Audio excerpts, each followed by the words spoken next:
Music. Singing by Anil Yadav. DJ Vikas Sitamarhi.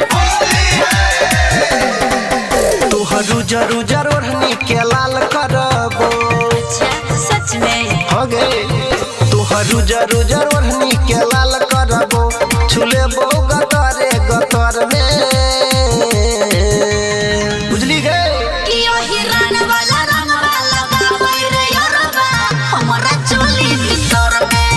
ओ हिरण वाला रंग वाला गावै रे योरबा हमरा चोली भीतर में।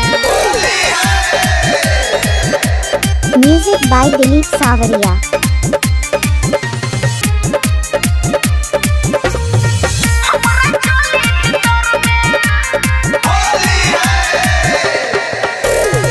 तीन छियै देसी पौआ तीन इंग्लिश दारू गे।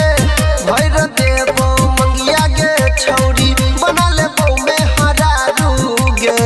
बना लेबो में हरारू तीन छियै देसी पौआ तीन इंग्लिश दारू गे।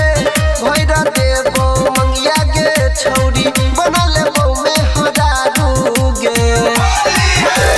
देसी मुर्गिया हलाल करबो।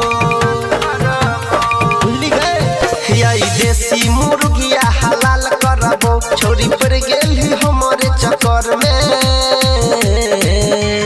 कि ओ हिरण वाला रंग वाला गावै रे योरबा हमरा चोली भीतर में। ओ हिरण वाला रंग वाला गावै रे योरबा हमरा चोली भीतर में। सावरिया रिकॉर्डिंग स्टूडियो हाजीपुर।